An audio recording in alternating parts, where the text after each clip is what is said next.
여호와는 나의 반석이시요 나의 요새시요 나를 건지시는 이시요 나의 하나님이시요 내가 그 안에 피할 나의 바위시요 나의 방패시요 나의 구원의 뿌리시요 나의 산성이시로다.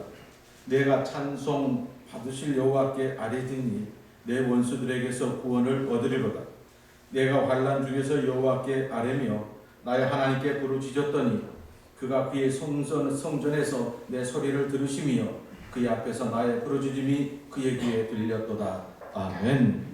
거룩하시고 자비로우신 아버지 하나님, 복된 성의를 통하여서 주님 전에 나왔습니다. 무덤의 문이 열려지고 부활의 죽음의 권세를 이기신 우리 주님의 놀라운 부활의 사건 속에서 저희들 이 자리 가운데 나왔습니다. 아버지 하나님, 이 귀한 시간으로 부활의 영광이 넘치게 하여 주옵시고 또한 부활의 능력으로 또한 저희들을 새롭게 변화되어 나아갈 수 있는 복된 시간 되어지게 하옵소서. 우리 주 예수 그리스도의 이름으로 간절히 기원하옵나이다. 아멘.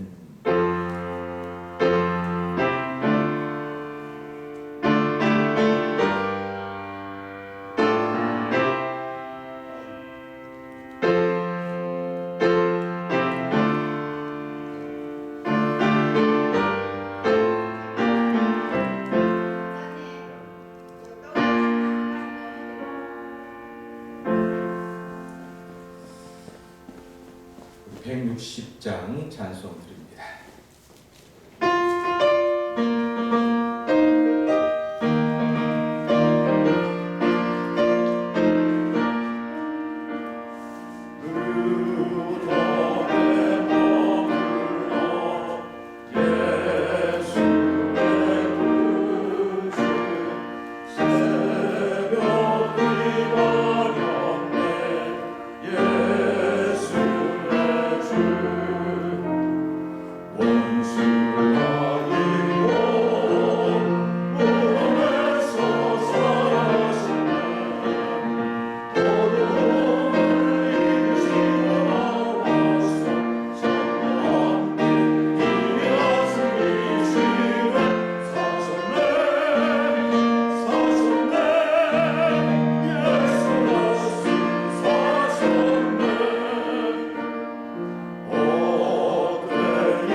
신앙 고백드리겠습니다. 나는 전능하신 아버지 하나님 천지의 창조주를 믿습니다. 나는 그의 유일하신 아들 우리 주 예수 그리스도를 믿습니다. 그는 성령으로 잉태되어 동정녀 마리아에게서 나시고 본디오 빌라도에게 고난을 받아 십자가에 못 박혀 죽으시고 장사된 지 사흘 만에 죽은 자 가운데서 다시 살아나셨으며 하늘에 오르시어 전능하신 아버지 하나님 우편에 앉아 계시다가 거기로부터 살아있는 자와 죽은 자를 심판하러 오십니다. 나는 성령을 믿으며 거룩한 공교회와 성도의 교제와 죄를 용서받는 것과 몸의 부활과 영생을 믿습니다. 아멘. 성시교독 제134번 부활절의 말씀. 내가 받는 것을 먼저 너희에게 전하노니 이는 성경대로 그리스도께서 우리 죄를 위하여 죽으시고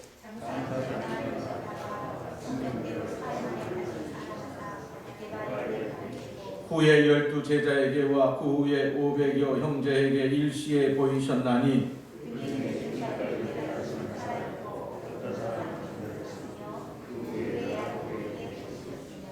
그 후에 모든 사도에게와 맨 나중에 만삭되지 못하여 난 자 같은 내게도 보이셨느니라.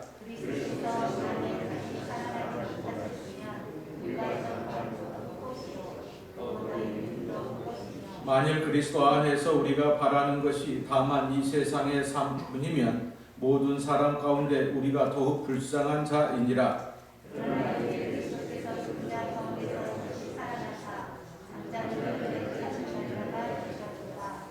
아멘. 찬송 159장 찬양드립니다.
풍성하신 하나님 아버지, 오늘 부활주일을 맞아 주님들이 나와 사망 권세를 이기시고 부활승천하신 예수님을 찬양하며 예배하시니 진심으로 감사드립니다.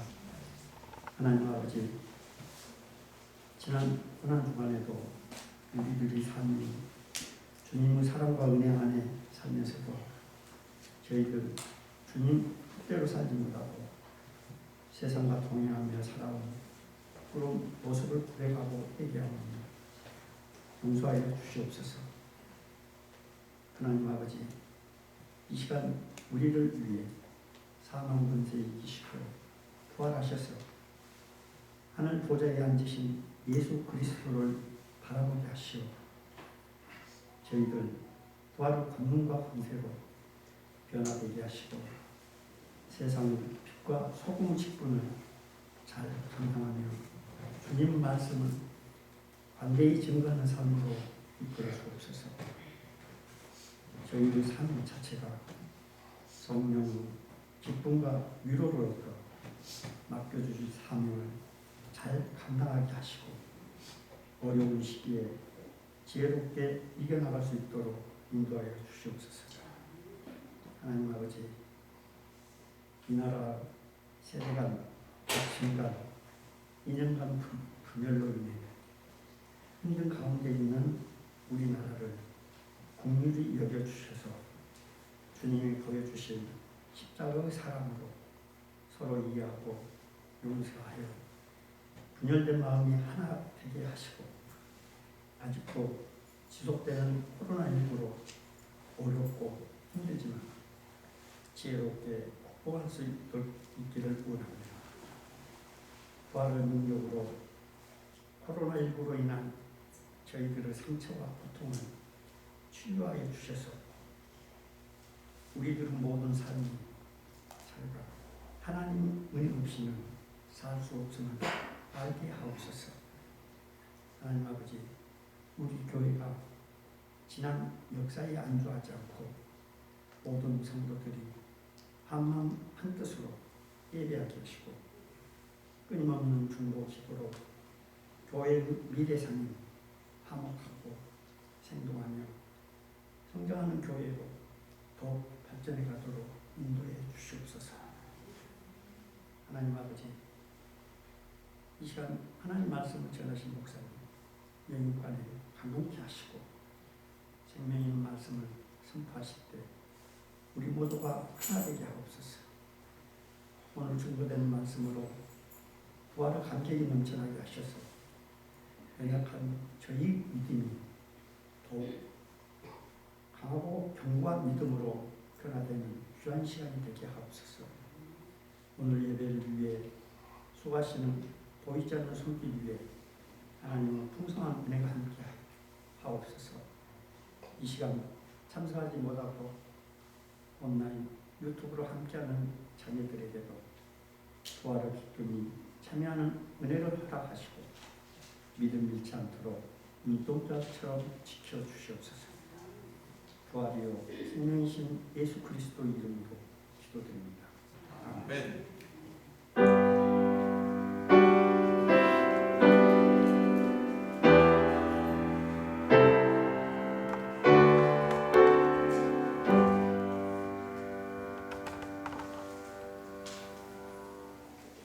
감사합니다. 이 시간 함께 보실 성경 말씀 요한복음 제12장 20절 말씀으로 25절까지의 말씀을 함께 보겠습니다. 한 목소리로 같이 봉독하겠습니다. 요한복음 12장 페이지 168쪽에 있습니다. 20절. 명절에 예배하러 올라온 사람 중에 헬라인 몇이 있는데 그들이 갈릴리 벳세다 사람 빌립에게 가서 청하여 이르되 선생이여 우리가 예수를 배우고자 하나이다 하니 빌립이 안드레에게 가서 말하고 안드레와 빌립이 예수께 가서 여쭈니 예수께서 대답하여 이르시되 인자가 영광을 얻을 때가 왔도다.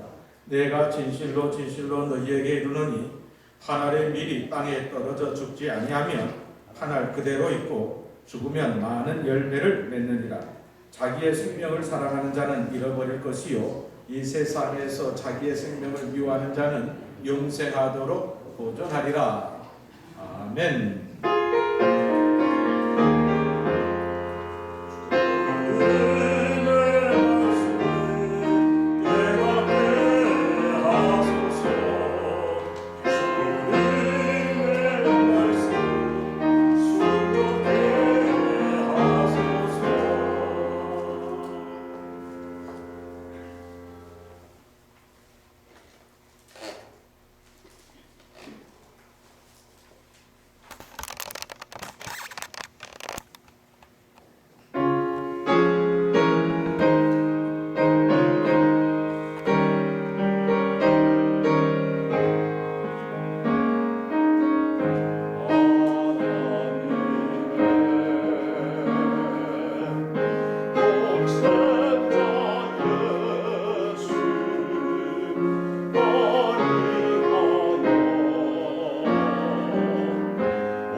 규칙을 지키면서 거리두기 그리고 마스크 그렇지만 우리는 부활절에 언제나 부활하신 주님을 찬양합니다.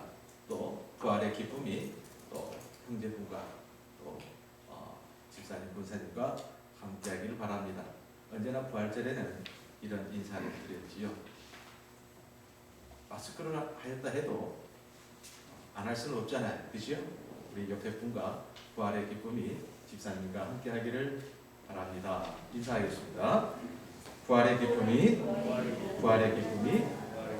함께 하시기를 바랍니다. 주님께서 부활하신 증거가, 우리는 부활하신 증거 하면 물음표를 찍습니다. 예수님께서 부활하신 증거가 어디에 있을까? 그런데 멀리 찾지 마시길 바랍니다. 여러분이 앉아있는 그 자리가 예수님께서 부활하신 증거이고 옆에 있는 형제가 부활하신 예수님의 증거가 되어지는 줄로 믿습니다.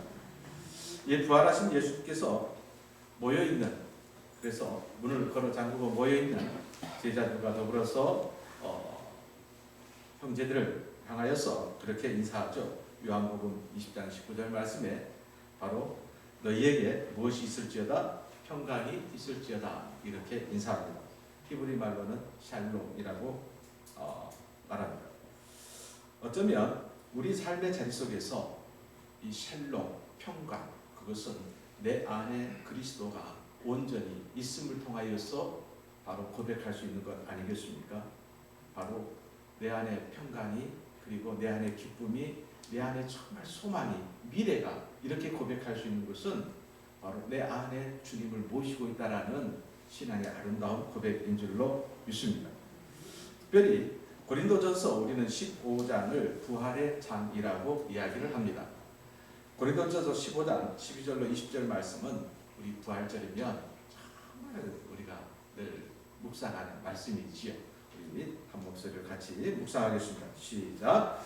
우리는 그리스도께서 죽은 자들 가운데서 다시 살아나셨다고 전파하는데 여러분 중에서 죽은 자들의 부활이 없다고 말하는 사람이 있는 것은 어찌된 일입니까? 죽은 자들의 부활이 없다면 그리스도께서 다시 살아나지 못하셨을 것입니다. 그리고 그리스도께서 다시 살아나지 못하셨다면 우리가 전파한 복음도 헛되며 우리의 믿음도 헛될 것입니다. 그리스도께서 살아나지 아니하셨다면 믿음은 공허한 것이 될 뿐더러 여러분은 여전히 죄 가운데 있을 것입니다. 그렇게 되면 우리 역시 그리스도를 믿다가 죽은 사람들과 멸망했을 것입니다. 그러나 이제 그리스도께서 죽은 자들 가운데서 다시 살아나 잠자는 자들의 첫 열매가 되셨습니다. 할렐루야. 우리 믿음 생활은 우리 주님께서 우리 모든 사람을 위하여 죽으셨다는 사실을 고백하고 믿는 데서부터 시작된 줄로 믿습니다. 여러분의 기도 가운데에 주님께서 나를 위하여 십자가를 지셨고 나를 위하여 죽으셨고 나를 위하여 그 고난을 기꺼이 감당하셨음을 감사합니다. 이 고백이 얼마나 중요한지요. 이것이 사실은 우리 믿음의 첫 발걸음이고 시작이라는 것 아니겠습니까? 바로 그렇습니다. 여러분, 정말 주님께서 나를 위하여 십자가에 달리시고 나를 위하여 십자가에 죽으심을 믿습니까? 이 믿음은 곧 이런 말과 같습니다.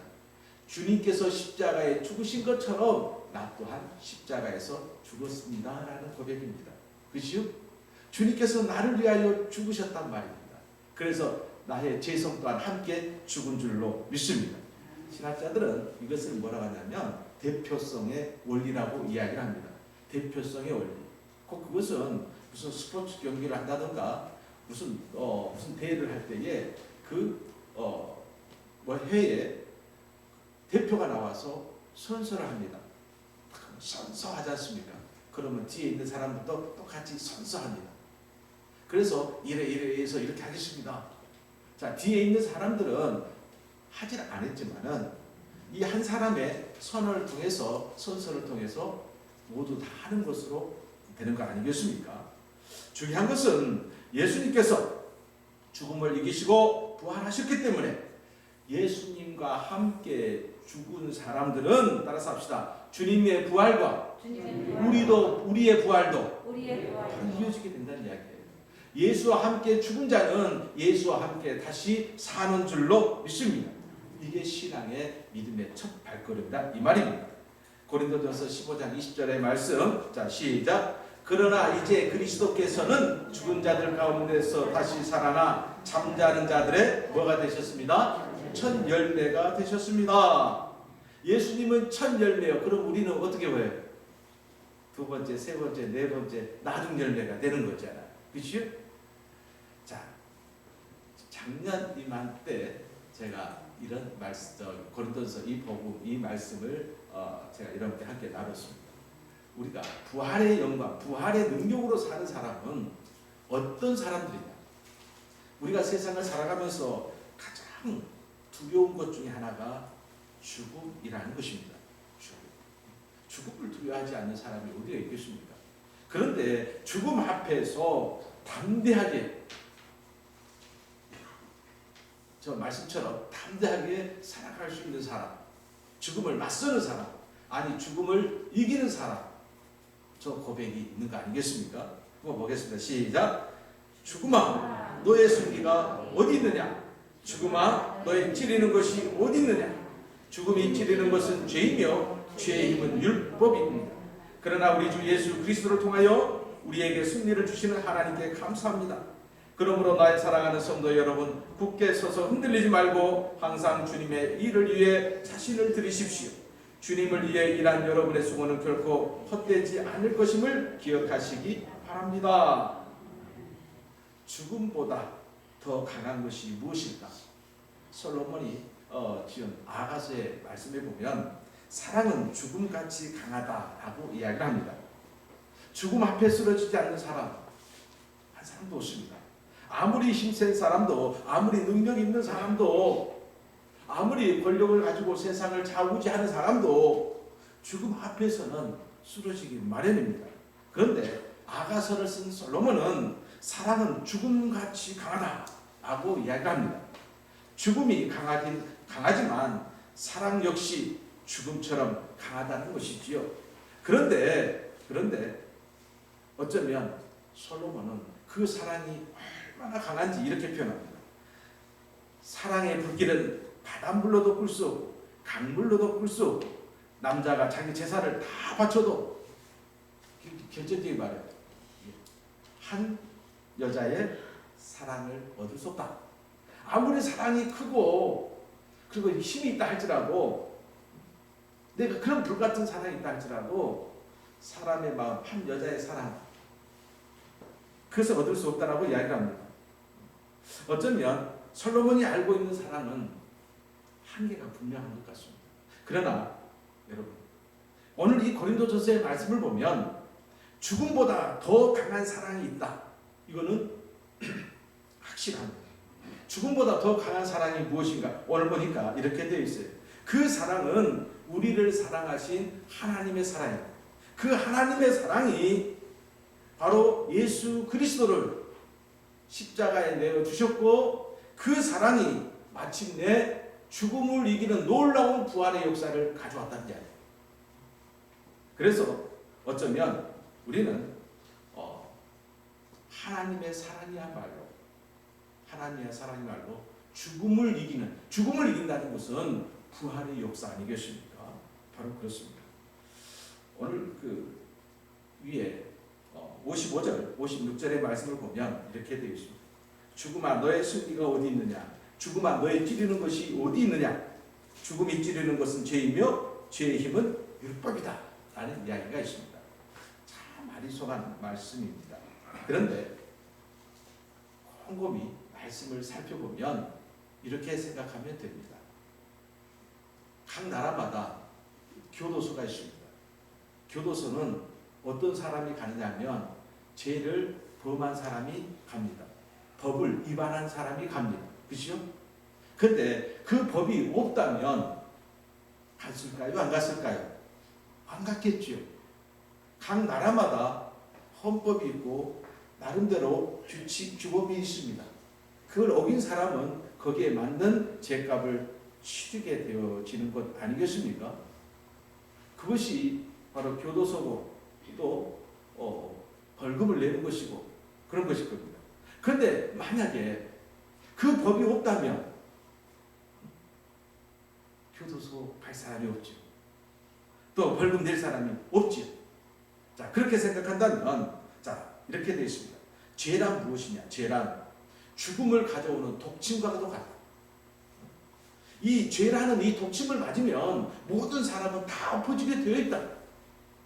그런데 죄가 모든 사람, 독침을 가지고 모든 사람을 엎드려지게 하는 것은, 그 힘을 가진 것은, 막강한 힘을 가진 것은 무엇이 존재하기 때문이다? 무엇 때문이다? 뭐라고 했어요? 맨 마지막에 율법 때문이다 라는 것이었어요. 율법 때문이다.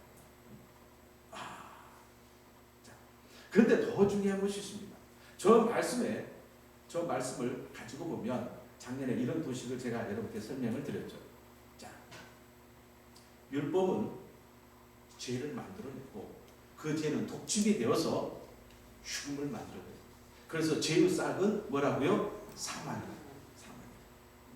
여기서 중요한 것이 있습니다. 예수 그리스도는 오늘 이 땅에 오심을 통해서 저 공식을 깨버렸다라는 거예요. 율법과 죄와 죽음, 그 다음에는 뭐가 되는 거예요? 예수 그리스도를 통해서 부활이라는 놀라운 사건이에요.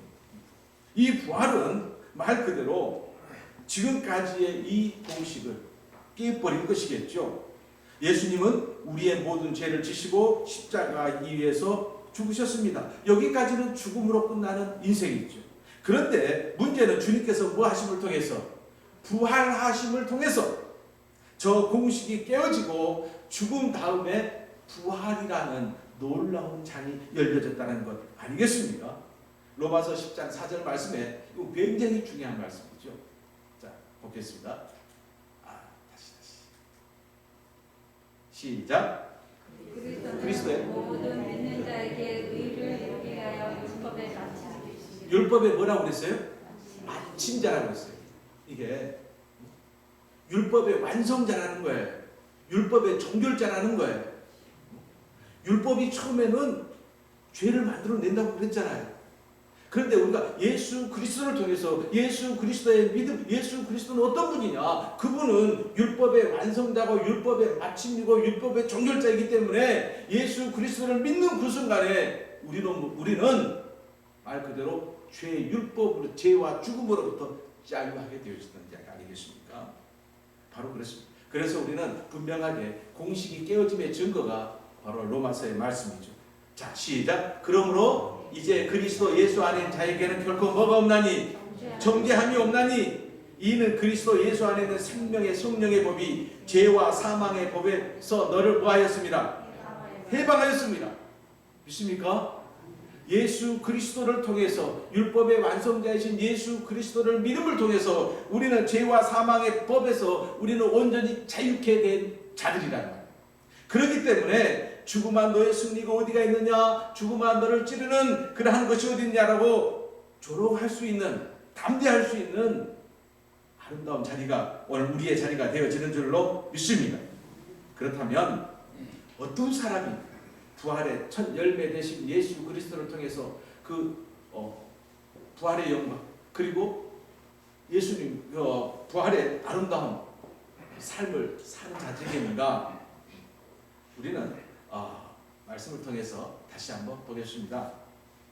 부활의 첫 열매, 여러분 어떤 사람이 말 그대로 부활의 첫 열매가 되어지는가?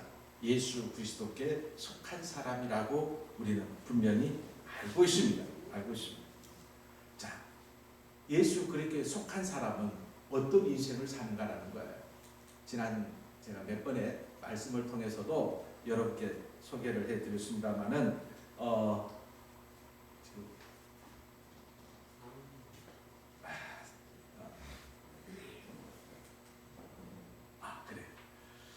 보네포 목사님께서 순교하시기 전에 사역자원을 가지고 마지막 유언이죠. 유언과도 말씀이죠. 부활의 삶은 어떤 고백을 할 수 있느냐? 저렇게 멋진 고백을 할 수가 있어요. 여러분, 저 고백 앞에 죽음이 힘을 쓸 수 있습니까? 없습니까? 죽음의 권세가 힘을 쓸 수 있어요? 없어요? 없어요. 죽음 앞에 담대함으로, 죽음 앞에 감사함으로 찬양함으로 나아갈 수 있는 그 놀라운 역사, 저 부활의 신앙을 가지고 산 사람 아니겠습니까? 함께 우리 시작. 이것으로 끝입니다. 하지만 나에게는 새로운 삶의 시작입니다. 저 모습 속에 부활하신 예수님의 그 모습이 보이지 않습니까? 예수님에게 죽음은 끝이 아니라 영원한 생명의 시작인 것처럼 오네포 목사님에게도 죽음은 끝이 새로운 시작이 되었던 것 아니겠습니까? 누가 이런 사람을 감당할 수 있겠습니까? 그죠? 우리가 여러 성지를 방문을 했습니다. 그죠? 그 성지를 방문하면 그 역사적인 그 기록들을 다 보게 됩니다. 그 기록 가운데에 순교의 현장으로 나아가는 어린 소녀부터 시작해서 80, 90된 그런 권사님의 모습들을 우리는 다 간증으로 듣게 되어 있습니다. 그런데 한 가지 공통점은 그 발걸음 순교의 현장으로 나아가는 발걸음마다 살려달라고 울부짖고 살려달라고 애원하는 모습은 들려지지 않았다라는 거예요. 그 모두가 한결같이 그 입술 속에서는 하나님을 찬양하고, 그죠? 그 손은 하늘을 향하였고 기쁨과 감사함으로 다 나갔다는 이야기를 듣습니다. 그것이 바로 부활신앙이라는 거예요. 부활신앙이라는 거예요. 자, 그렇습니다. 여러분의 신앙의 아름다운 자리 가운데 이 부활신앙이야말로 우리를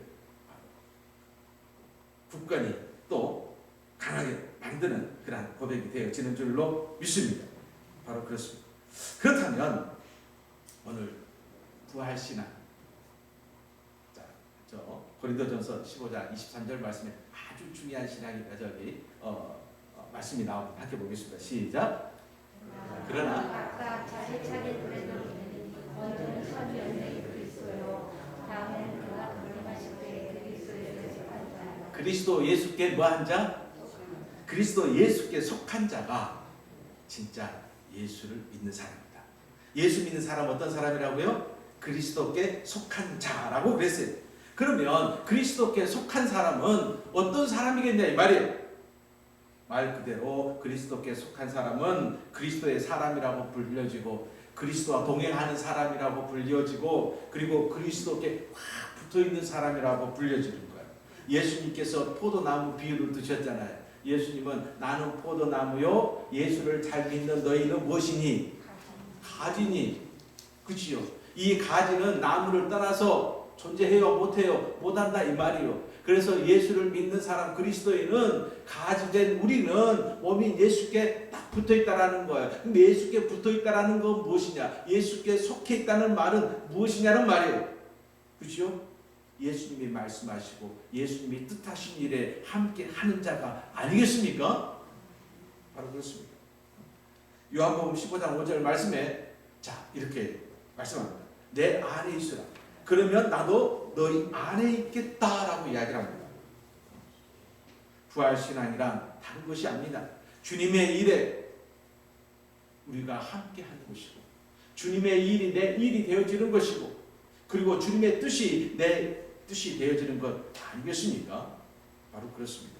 오늘 말씀을 어쩌면 예수님의 부활의 의미를 가장 잘 표현하고 있는 말씀을 보다가 미랄 이야기가 나왔습니다. 그렇다고 부활신앙은 우리의 삶 속에서 부활신앙을 가진 사람은 예수님의 뜻하신 바 예수님의 뜻 안에 있는 사람인데 그 뜻 안에 있는 삶의 가장 아름다운 비유가 말씀이 어떤 말씀입니까? 미랄이 나옵니다. 미랄. 우리가 너무너무 잘 알죠? 미랄 하나가 땅에 떨어져 죽지 아니하면 한 알 그대로 있고 죽으면 많은 열매를 맺느니라. 오늘 말씀이죠. 그렇죠? 여기서 우리는 알아야 될 것이 있어요. 하나님의 미랄이 두 가지 선택이 있습니다. 죽으면 죽지 아니하면. 그렇죠? 죽으면 죽지 아니하면 거기서 거기인 것 같은데 결과는 엄청난 차이가 되는 거예요. 이게 죽는다는 사실과 죽지 않는 것, 썩는 것과 썩지 않는 것의 그 결과는 상상할 수가 없다는 것 아니겠습니까? 어쩌면 땅에 떨어져 죽은 미랄, 많은 생명들을 말 그대로 만들어내는 죽어짐을 통해서 얻는 역사가 있다면, 죽지 않으면 하나 그대로 남아있는 것 아니겠습니까? 바로 그렇습니다. 어쩌면 오늘 말씀의 배경은 우리가 좀 길어지지만 중요한 것은 오늘 말씀을 통해서 예수님은 미랄을 통해서 이렇게 이야기를 합니다. 진리에 대해서 이야기를 합니다. 진리가 무엇이냐? 진리를 바로 미랄이라는 표현으로 말씀하고 있습니다. 여러분, 우리가 잘 아는 일반 상식에 당연한 것입니다. 그죠? 씨를 뿌리면 그 씨가 썩어짐을 통해서 그 씨를 토대로 해서 뿌리가 내려지는 것이고, 그래서 자라나는 것이고 열매를 맺는 것, 지극히 당연한 이야기이죠. 그런데 예수님께서는 왜 이 말씀을 하셨을까라는 거예요. 우리가 지극히 당연히 아는 것은, 그죠? 분명히 미랄은 진리라고 했어요. 생명이라고 했어요. 곧 이 말은 진리, 생명, 미랄과 같은 그러한 의미. 바로 따라서 해봅시다. 예수님이 생명이요, 진리요, 미랄이 되셨다는 이야기예요. 예. 곧 여기에서는 예수님 자신을 이야기하는 것 아니겠습니까? 예수님 삶이, 예수님의 생애가 하늘의 미랄이 땅에 떨어져 죽은 것처럼 예수님의 생명은 땅에 떨어져 죽습니다. 땅에 떨어진 씨가 썩고 그 죽은 씨앗의 양분을 먹고 새로운 싹이 돋아나는 것처럼 땅에 묻힌 예수님의 생명을 통해서 오늘 이 자리에 놀라운 기적의 역사가 이루어진 줄로 믿습니다. 그래서 사도 바울은 예수님의 부활에 대한 말씀으로 잠자는 자들의 첫 열매가 되셨다라고 이야기합니다. 첫 열매.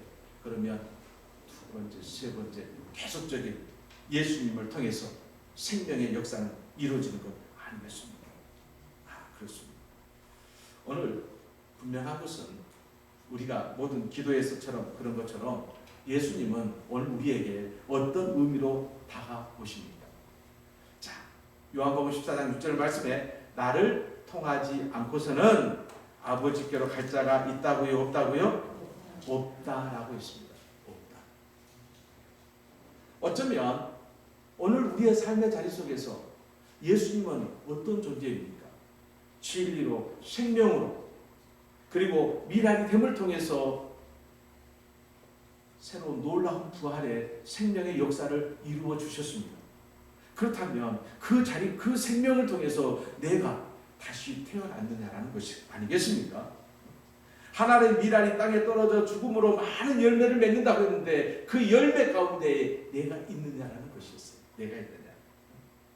지난 시간에 나의 삶, 고난주간을 통해서 부활의 아름다운 삶을 사는 사람은 어떤 사람이겠느냐? 변화 이야기를 했습니다. 거듭남 이야기를 했습니다. 어떤 삶이라고 그랬습니까? 자, 무가치한 삶에서 어떤 삶으로? 가치 있는 삶이라고 했죠. 정말 하잘것없는, 보잘것없는, 연약하고 문제 많은 허물투성인 나의 존재가 부활하신 예수님의 은혜를 통해서 이제 새로운 변화의, 나의 존재 가치의 변화의 역사가 이루어지는 인생이라고 그랬어요. 그 이루어짐이 뭐겠습니까? 오늘 저와 여러분은 바로 하늘의 뜻을 이 땅에 이루어가는 귀한 사명자의 삶이 진정 가치 있는 삶이 되어지는 줄로 믿습니다. 여러분의 가정에서나 삶의 자리 속에서 다른 평범한 사람들처럼 살지 마시기를 바랍니다. 나는 하나님의 부르심 속에서 우리 가정에 세우심을 받은 그런 그런 가치와 의미, 존재를 가진 그 사명을 가지고 우리는 기도해야 할 줄로 믿습니다. 세상에 나가서도 마찬가지죠. 자기 자신만 생각하는 이기적인 삶에서 무엇으로 변하는 거예요? 하나님께로. 자, 하나님께로 바뀐다는 것은 나의 생명도 소중하지만 하나님께로 바뀐다는 것은 생명을 위해서 생명을 소중히 여기고 귀중히 여기는 삶으로 바뀌어진다는 거예요. 나의 삶이 영향력, 우리 그랬잖아요. 예수님의 향기, 예수님의 편지 막 이런 이야기 많이 하잖아요. 곧 여러분의 삶의 영향력이 가정에서나 삶의 터전 속에서 생명력 있게 나아가는 그러한 모습 아니겠습니까? 바로 그렇습니다. 여러분을 통해서 여러분의 가정이 살고 여러분의 직장이 살고 또 우리 교회가 더 나아가서 이 한국 교회가 세계를 살리는 이 아름다운 역사, 그것이 바로 하나님께로 나아가는 삶이다 이야기입니다. 바로 그렇습니다. 우리가 사는 세상이 어쩌면 이기적이고 그리고 각박한 것은 아니라는 것은 너무 잘 아실 것입니다. 사회 곳곳에 예수의 향기가 되어서 그리고 편지가 되어서 말 그대로 예수의 생명을 전하는 아름다운 손길들이 얼마나 많이 있습니까? 이제 오늘 우리의 기도 또한 이 부활절을 통해서 그래 맞아. 이 시대 속에서 예수님께서 부활의 첫 열매라면 예수님을 믿는 예수님을 따르는 우리들은 받은 열매입니다. 그 열매된 삶을 살아야 되지 않겠느냐라고 우리는 고백하면서 또한 이 부활절 내 삶 속에서 부활의 기쁨과 더불어서 부활의 능력의 삶이 바로 그렇게 나타나야 할 줄로 믿습니다. 기도드리겠습니다.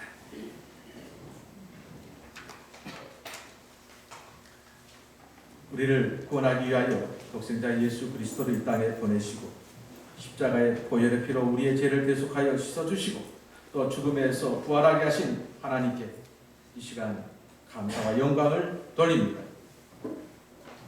부활주일 특별히 주님의 고난을 가슴 깊게 묵상케 하여 주옵시고 또한 우리를 위하여 기꺼이 십자가에 죽으셨던 이 놀라운 사실을 깨닫게 하여 주시고 또 이 귀한 시간을 통하여서 사망 권세를 이기신 주님의 부활의 아름다운 능력으로 저희를 세워주셨음을 감사드립니다.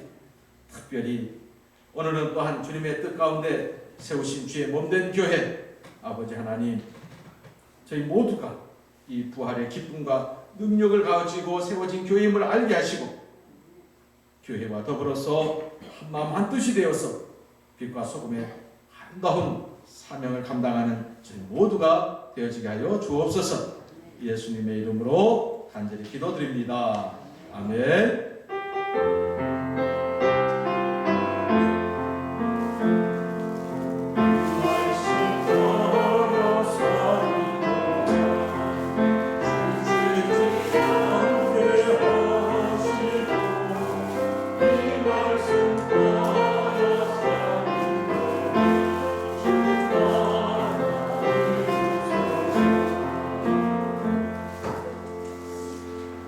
찬송 435장 드리겠습니다.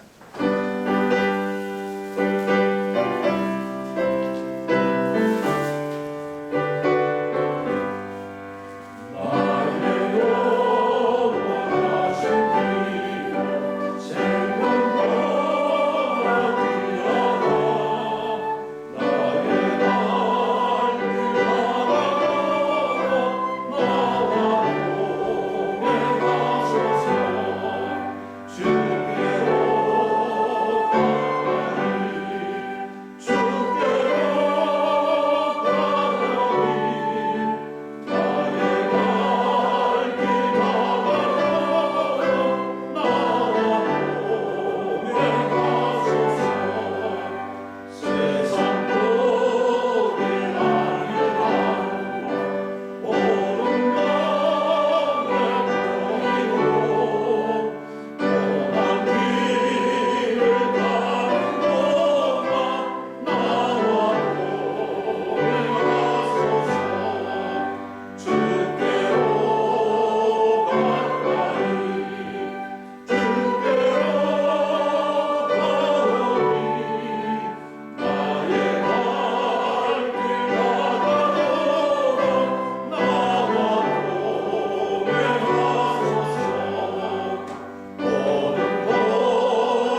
하나님 복된 성일 죄전에 나올 때에 귀한 예물로 주님께 영광을 돌리게 하여 주신 감사드립니다. 특별히 또한 부활주일로 부활 감사 예물로 주님께 영광을 돌릴 수 있도록 귀하고 아름다운 믿음들 더하여 주심을 감사를 드립니다. 특별히 드려지는 아름다운 예물과 그리고 헌신의 수고 또한 간절한 소원들 주님 긍휼히 여겨주시고 함께해 주심을 통하여서 부르짖고 간구하는 자리마다 또한 드려지는 아름다운 손길의 삶마다 응답되어지고 회복되어지고 치유되어지며 형통되어지는 은혜의 역사만 있게 하여 주시옵소서. 특별히 오늘 주일은 우리 신흥교회 53주년 창립주일을 또한 맞이한 주일입니다. 오늘 이 시간까지 함께하여 주신 아버지 하나님, 또한 되어진 모든 일들 가운데서 함께하여 주시어서 진정 이 아름다운 교회가 이 땅 위에서 세상을 깨우치고 또한 교회를 깨우치며 나아가 시대를 깨우치는 아름다운 재단이 되어지게 하여 주옵소서. 예수님의 이름으로 간절히 기도하오며 축복하옵나이다. 아멘. 이 시간 우리 평화의 인사 나누시겠습니다. 한 주간도 행복하시고 멋진 한 주간들 되시기를 바랍니다. 특별히 오늘은 우리 교회 53주년 또 창립 주일이기도 하고 부활주일이기도 합니다. 교회에서 아름다운 또 귀한 선물들을 창립주일에 선물을 했습니다. 다른 때 같으면 점심도 애찬시도 푸짐하게 하고 또 오후 시간에 창립 기념 행사도 할 텐데 분위기가 분위기이라 다른 거 다 못하고 선물을 준비를 했습니다. 아마 여러분은 선물 받으시면서 뭐 이런 선물이 있었을까, 이런 선물을 할까 깜짝 놀라실 텐데 끝나고 가정마다 하나씩 가져가 주시기를 바랍니다.